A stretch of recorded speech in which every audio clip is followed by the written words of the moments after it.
Jadi kita punya tempat di beberapa tempat di dekat sekolahan itu yang emang tempat untuk berkelahi 1 lawan 1. Janji saya adalah saya sampai karena cinta tadi, saya sampai beberapa kali bilang bahwa saya mau murtad demi cinta.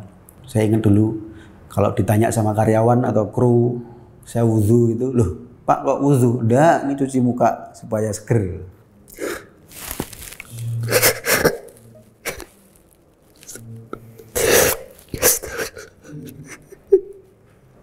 Astagfirullah.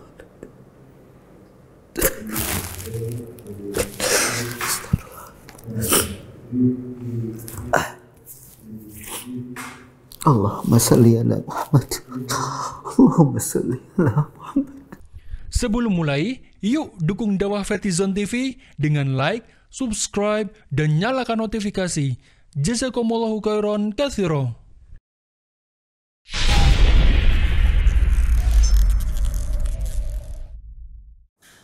Bismillahirrahmanirrahim. Assalamualaikum warahmatullahi wabarakatuh. Nama saya Aji Purwantoro Junaidi. Kalau panggilannya sih di Aji Zaidan, karena anak-anak beberapa namanya pakai Zaidan belakangnya. Kalau dulu panggilannya Aji Tato, karena tatonya lumayan lumayan banyak. Jadi bercerita mengenai kisah hijrah, atau mungkin kalau saya lebih ke menceritakan kisah kesempatan kedua untuk kembali kepada Allah Subhanahu wa taala. Karena sebenarnya saya punya satu kesempatan yang pertama dulu. Jadi ini adalah hijrah untuk yang kedua kalinya, dan semoga hijrah yang terakhir sampai nanti husnul khotimah insyaallah. Jadi cerita dari yang awal dulu pertama ya. Jadi sebenarnya masa kecil sih tergolong anak-anak dengan kehidupan yang biasa begitu. Jadi ya nggak bandel-bandel amat. Sekolah, ekstrakurikuler, ngaji di TPQ, lurus lah hidupnya. Bahkan mungkin cenderung jadi anak yang berprestasi. Jadi sejak mulai SD sampai kemudian SMP. Nah, kenakalan remaja terjadi ketika pas mulai SMP. Jadi saya merasa ketika pas SMP kelas 2 itu ternyata nakal itu cupu, baik itu, pinter itu cupu. Jadi nggak ada temannya. Terus kemudian temannya hanya itu saja. Terus nggak punya cewek. Jadi sementara bad boys, anak-anak yang bengal itu cenderung temannya banyak, kemudian punya pacar lah begitu. Nah itu kemudian mulai kelas 2 SMP mulai untuk nakal gitu ya, minum, rajah pertama juga saya kelas 3 SMP, tato untuk pertama kalinya di kelas 3 SMP. Padahal itu di SMP negeri dan SMP yang favorit di Kota Semarang. Kemudian mulai minum, terus perkelahian antar pelajar gitu dengan SMP lain, tawuran, maupun kalau dulu sih tawuran jarang ya, tapi kita biasanya janjian. Jadi kita punya tempat di beberapa tempat di dekat sekolahan itu yang emang tempat untuk berkelahi 1 lawan 1. Jadi kalau di internal sekolah ya bisa dibilang dulu SMP 21 sih angkatan 96 ya. Lumayan lah bisa mengalahkan beberapa teman maupun kakak kelas gitu. Itu kenakalan pertama, kenakalan remaja. SMA tambah badung lagi, karena ternyata keren. Bad boys itu merasa satu keren. Kemudian mulai mengorganisir teman-teman. Jadi sudah mulai cari duit di jalanan. SMA kelas 1 saya ingat saya mulai cari duit di jalanan. Jadi maklar angkot, kemudian malai temen maupun malak kakak kelas maupun malak orang di luar sekolahan. Dan ternyata temannya semakin banyak. Wah, semakin bangga lagi. Wah, jagoan. Itu SMA. Sampai akhirnya kemudian singkat cerita SMA 3 sekolahan dengan 3 sekolah. Jadi kelas 1 di SMA Negeri 9, karena Badung kelas 2 dikeluarkan pindah ke SMA 1 Pekalongan di Ndoro, Kabupaten. Kelas 3 dikeluarkan lagi dan terakhir pindah di sekolah Katolik, sekolah SMA. Nah, itu sampai tahun 99 berarti. Nah, tahun 2000 itu pertama kali mendapatkan dari hijrah yang pertama atau hidayah yang pertama. Tahun 2000 alhamdulillah mendapatkan hidayah, kemudian bisa dibilang jadi aktivis kampus. Kemudian pernikahan pertama tahun 2004, alhamdulillah dapat istri yang solihah sebenarnya, dan kemudian menghasilkan anak-anak yang lucu-lucu, yang baik-baik. Tapi ya kemudian di tahun sekitar 2008-2009 itu mulai futur. Dulu sempat jadi aktivis masjid, aktivis kampus untuk yang pertama kali, tapi kemudian futur sampai akhirnya kemudian rumah tangga berantakan, dan setelah cerai dengan istri tidak semakin baik, malah jadi semakin tidak terkendali. Nah, itu kemudian jadi part kedua. Kalau tadi kenakalan remajanya dari SMP SMA, yang ini setelah tahun 2009-2010 kemudian bisa dibilang saya all out nakal karena kerja di nightclub. Kerja di nightclub, salah satu nightclub yang cukup dikenal lah di Semarang. Itu tahun 2010. Sampai kemudian ya begitulah perjalanan kerja di nightclub lah. Minum, clubbing, dugem, teler pagi, begitu lagi berulang terus sampai sampai bertahun-tahun. Nah, sebenarnya rasa jenuh atau mungkin bisa dibilang itu hidayah kali ya, panggilan Allah itu sudah datang berkali-kali, cuma saya tidak merasakan. Panggilan pertama itu datang ketika pas adik saya meninggal di tahun 2016 adik saya meninggal. Itu goncangan yang luar biasa buat keluarga saya gitu, karena kan saya nggak pernah di rumah, bisa dibilang adik saya yang jaga orang tua lah, saya pergi ke mana-mana. Itu goncangan yang pertama kali. Kenapa saya bilang saya terguncang? Karena memang alhamdulillah adik saya termasuk orang yang baik, insya Allah orang yang baik. Kemudian banyak teman, banyak saudara, sampai ketika pas beliau meninggal itu yang merasa berduka banyak sekali. Gelombang orang takziah itu sampai berhari-hari. Perhatian orang itu sampai banyak sekali ke beliau. Saya merasa kok malah yang dipanggil adik saya duluan gitu. Kenapa nggak saya yang badung? Padahal hidupnya yang penuh dengan bahaya itu saya dari mulai kecil. Jadi ya tadi saya ceritakan perkelahian, tawuran, kemudian bersinggungan dengan narkoba, pernah overdosis. Tapi ya nggak, alhamdulillahnya belum meninggal gitu. Sementara adik yang notabene orang anak baik-baik, tidak pernah meninggalkan sholat, baik sama keluarga, baik sama orang tua, kok malah dipanggil duluan. Itu bentuk protes saya pertama kali. Tapi itu sebenarnya mungkin hidayah ya, kenapa kok orang baik diambil duluan. Tapi ya karena belum menerima hidayah secara total, masih kembali bengal lagi. Sampai kemudian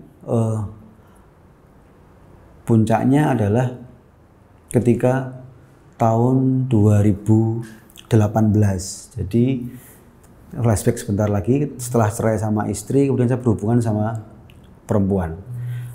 Tapi karena beda keyakinan, kita tidak bisa menikah. Jadi kumpul serumah tapi tidak menikah, tanpa pernikahan. Begitu. 2018 ceritanya saya diputus.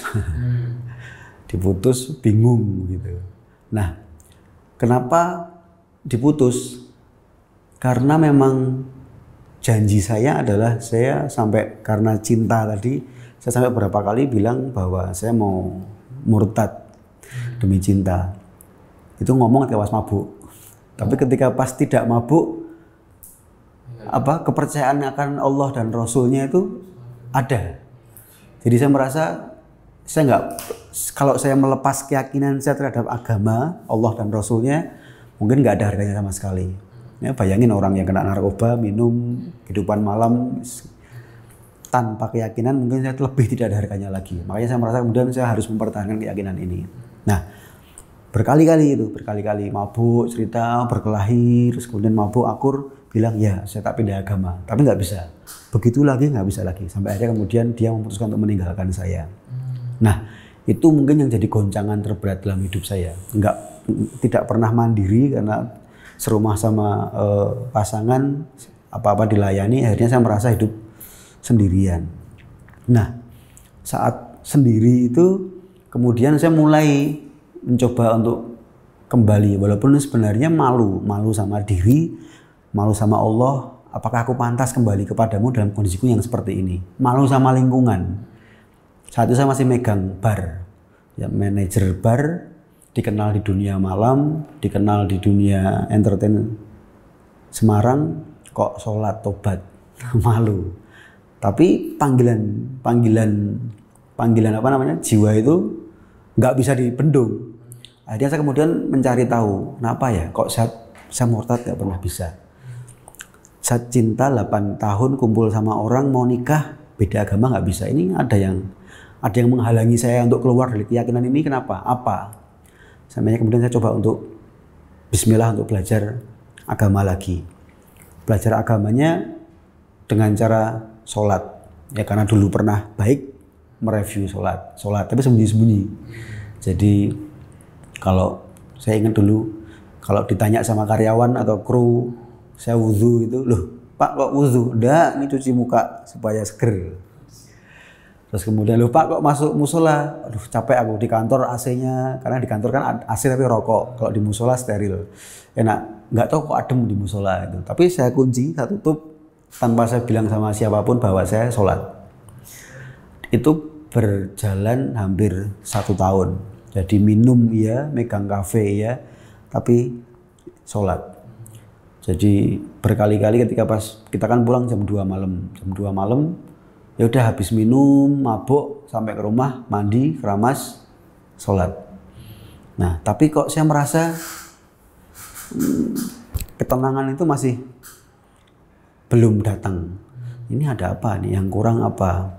Tapi ya tadi, kalau saya mau meninggalkan pekerjaan ini, saya takut juga saya punya orang tua yang saya hidupi, saya punya anak-anak dari pernikahan pertama yang juga harus saya nafkahi. Saya masih nggak yakin.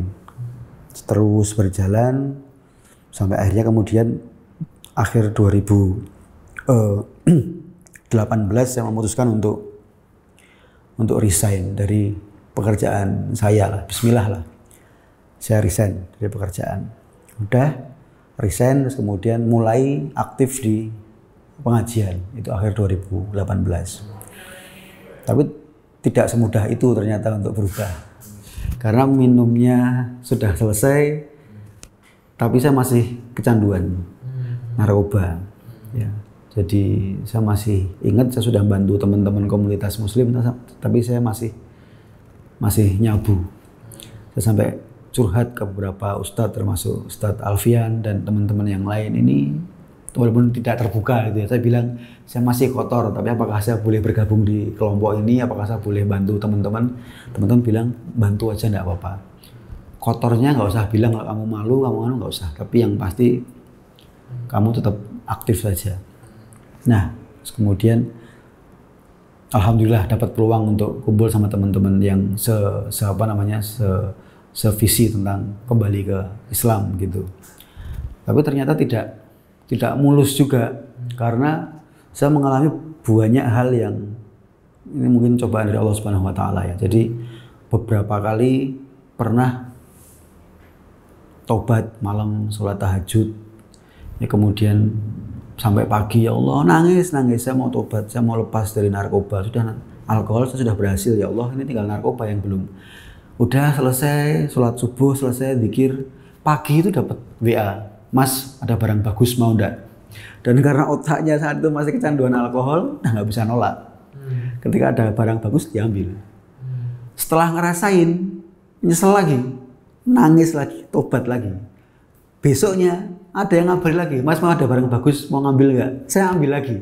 Itu terjadi hampir ya lama banget, lama sampai ini gimana nih, sampai saya kemudian mikir apakah memang ada jalan seorang jangkis tapi islami begitu. Atau apa namanya, tobat tapi yang bagian ini ditolerir deh, jadi nggak full putih gitu, ada hitamnya sedikit. Tapi ternyata saya searching kemana-mana nggak ada. Semua orang ya pilihannya ya tobat, sembuh, semuanya ditinggalkan begitu. Terus ya akhirnya ya mau nggak mau kemudian ngomong ke orang tua, memberanikan diri, cerita minta doa, bahwa ngomong semuanya bahwa selama ini kecanduan narkoba dan belum bisa sembuh. Saya minta doanya supaya bisa disembuhkan. Ya minta doa sama orang-orang tersayang lah, orang tua maupun anak. Kemudian juga tidak hanya itu, tapi ternyata butuh keberanian juga, keberanian. Akhirnya suatu masa tiba waktunya kemudian saya menjauhi teman-teman saya yang masih bergumul di narkoba, dan juga ngeblok beberapa nomor. Mau nggak mau lah, bismillah, demi kehidupan yang lebih baik. Dan alhamdulillah setelah itu bisa bersih. Jadi 2019 alhamdulillah bisa dibilang 2019 pertengahan bisa bersih dari narkoba. 2019 tengah akhir saya bersih dari narkoba dan bisa memulai kehidupan baru. Karena menurut saya yang paling lepas sulit narkoba dari 2012 sampai 2019. Kalau alkohol berarti alkohol itu selesai 2018 selesai. Ya. Kemudian ya alhamdulillah sampai sekarang masih bisa hidup sehat, kondisinya lebih sehat dari yang dulu. Kalau menurut saya, kalau dulu otak kita dijadikan mainan sama barang itu. Kalau nggak make merasa nggak sehat, kalau nggak make merasa nggak pede, kalau nggak make merasa nggak bisa kreatif tuh. Padahal ternyata itu kan halusinasi dari barang laknat itu. Nah, kemudian bisa kembali alhamdulillah. Terus kemudian kebetulan akhir tahun 2019 pas pernikahan yang kedua. Jadi alhamdulillah saya masih diberi kesempatan untuk berubah dan juga memperbaiki rumah tangga, dalam artian menikah dengan perempuan baik-baik dan memulai rumah tangga yang baru. Itu pas, semuanya pas. Nah, ternyata nggak selesai sampai di situ. Saya sempat kan banyak dengar dari teman-teman yang hijrah itu bahwa hati-hati kalau pas kamu hijrah nanti kamu ada titik di mana kamu akan dicuci sama Allah. Itu dicuci dalam artian dibersihkan dulu dari dosa-dosa yang dulu. Saya merasa kok setelah nikah pekerjaan baik-baik saja, malah bahkan cenderung dapat lebih banyak. Kok masih baik-baik saja, ini jangan-jangan saya dicucinya di akhir, nanti di akhirat. Tapi ternyata alhamdulillah saya dicuci pas banyak temannya, pas corona kemarin itu. Sampai mungkin bisa dibilang sekarang ya. Sekarang ya ini proses pencucian Allah yang saya belum pernah menghadapi yang seperti ini, sedramatis ini dalam sisi duniawi ya. Nyari pekerjaan sulit, kemudian nyari uang sulit walaupun masih ada. Berat sih memang, berat, tapi ya kalau saya lihat ini belum apa-apa dibanding dengan teman-teman yang saya alami. Kalau circle saya sebagian besar masuk penjara. Jadi mereka mereka menghadapi ujian yang lebih berat dari yang saya alami sekarang. Rata-rata ditahan dan hukumannya di atas 5 tahun.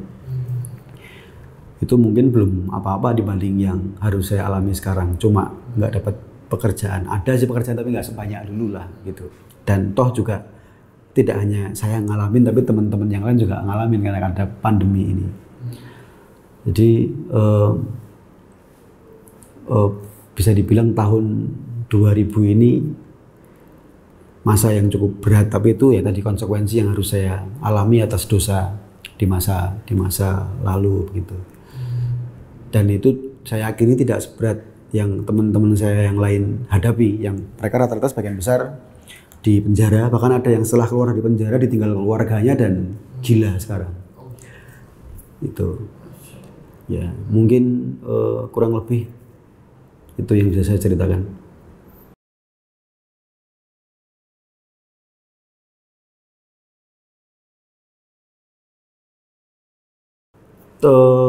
Kaget ya, kaget kalau manggil kan Pak, loh Pak Haji sholat, sholat, loh Pak emang sholat diterima, wong minum, gitu. Saya dulu berat juga lepas dari alkohol, karena bisa dibilang siang itu harus kena alkohol, sore harus kena alkohol, tapi tadi itu halusinasi saja sih, itu setan yang goda. Jadi kalau pas berangkat kantor sudah harus ada bir dingin, teman-teman anak-anak pada ngetawain, emang sholatnya ditombong bareng bibir masa sholat. Tapi saya bilang saya nggak tahu bisa diterima apa enggak, yang pasti saya kok pingin dekat sama Allah. Sampai akhirnya ya lama-lama setelah azan langsung kemudian ke musola. Jadi semakin lama-lama semakin tahu, sampai akhirnya kemudian saya ngomong saya resign. Kenapa kok resign? Capek, saya pengen pensiun. Ketahuannya sih di situ.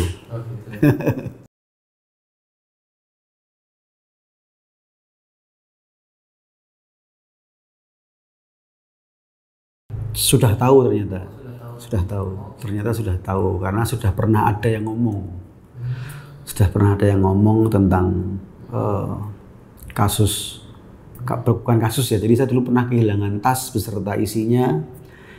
Nah itu kemudian jadi ceritanya jadi kemana-mana. Nah, isinya kan tas isinya narkoba. Ya.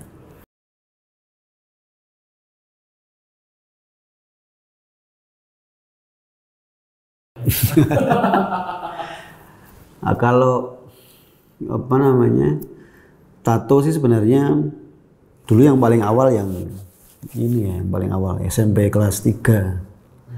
SMP kelas 3 baru segini sih. Ya nggak bisa dipungkiri lah, dulu punya tato pengen kelihatan kayak jagoan aja. Ini yang pertama SMP, terus ini SMA. Ini SMA. Jadi SMA dulu lengan kanan kiri sudah ada tatonya. Terus yang lain apa? Ya cenderung karena dulu aktif di komunitas tato juga, ngobrol sama teman-teman pengen tato apa, ini yang tangan kanan pantasnya apa, yang kiri pantasnya apa ya. Asal masuk di apa namanya di konsep sama di obrolan. Ada juga yang apa cerita masa lalu, misal ini sama mantan ini yang tak ceritakan tadi. Tapi ini sudah dihapus, sudah treatment 4 kali. Semoga lekas hilang. Karena kenangannya juga sudah hilang. Ini juga sudah treatment. Beberapa kali sudah di beberapa bagian sudah. Semoga bisa semuanya lah. Berapa bagian.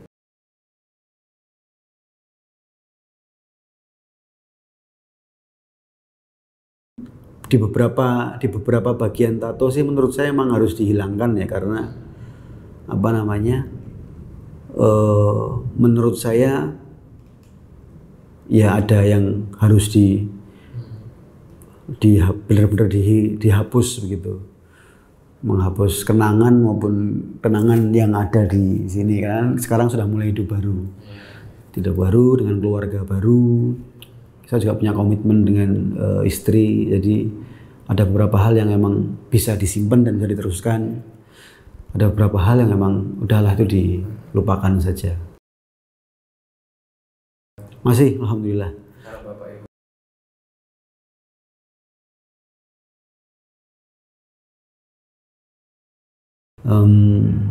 Ya, minta maaf. Semoga ada waktu untuk memperbaiki semuanya lah ya. Pada bapak ini sakit stroke. Bapak sakit stroke, ibu yang merawat.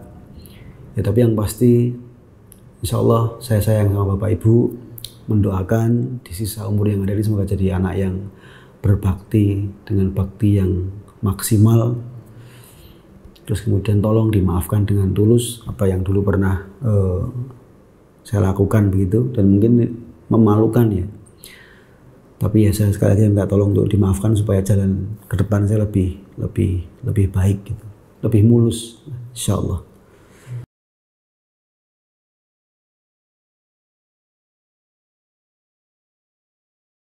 Ya, sebenarnya hal yang paling tidak bisa kita tolak itu kita butuh Allah. Dalam kondisi apapun lah teman-teman yang di dunia malam, di dunia hitam, kalau pas sakau, pas sendirian, pas mabuk tinggi, saya yakin lah kalian pasti terbersit Allah, Tuhan. Karena udah kita nggak ada daya. Itu yang pertama. Yang kedua adalah sholat, perbaiki sholat. Kita nggak usah muluk-muluk dalam artian kita mau mulai dari mana nih. Kadang teman-teman kan mau tobat mau mulai dari mana. Sholat, perbaiki sholatnya yang wajib. Insya Allah pelan-pelan Allah akan merubah kita. Awalnya mungkin sama dengan yang saya ceritakan tadi, malu, sungkan, gengsi, kemudian takut meninggalkan hal yang haram. Tapi ketika sudah dijaga hal yang pokok yaitu sholat, maka insya Allah Allah akan menjaga kita. Kemudian betul tadi kalau kita hijrah, kita butuh guru, karena kadang kita tidak tahu jalan yang kita pilih ini sudah benar atau tidak, karena memang keterbatasan ilmu kita dalam agama terutama ya. Kita butuh guru, dan sebenarnya sudah banyak sekarang komunitas-komunitas di Semarang terutama yang menerima orang-orang seperti kita ini. Ada Dawam, ada Cahijrah, ada majelis-majelis taklim yang lain lah. Dan kalau kita malu, kita sungkan dan takut ditolak, sebenarnya itu adalah godaan syaitan yang menggoda kita supaya kita tidak mendekati kebaikan.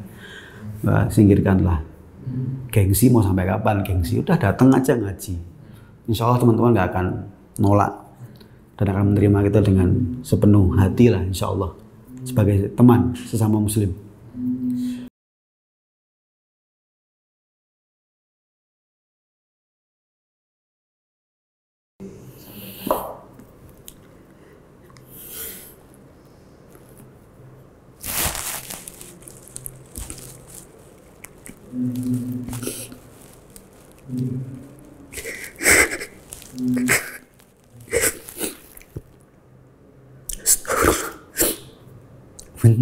Mau minta syafaat.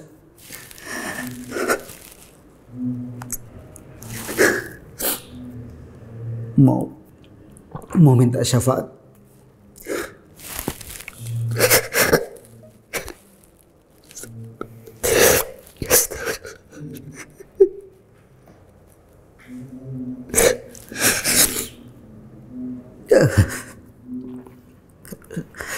Mungkin dengan perjalanan saya dan kehidupan saya nggak layak masuk surga.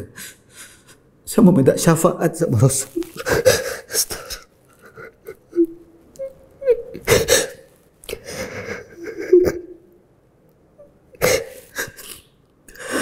Rasul,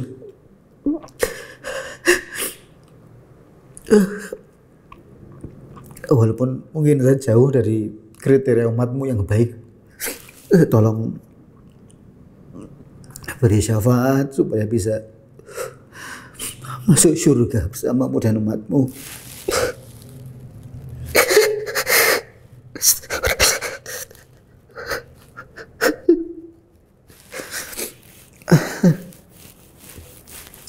Allahumma salli ala Muhammad.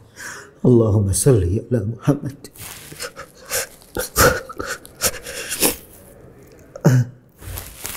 Astagfirullah. Mau minta syafaat ke Rasul. Semoga diterima jadi bagian dari umatnya, dimasukkan ke surga walaupun jauh dari kepantasan. Astagfirullah. Astagfirullah.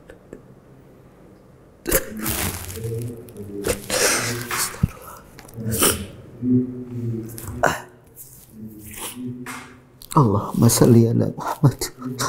Allahumma salli ala Muhammad. Ya Muhammad.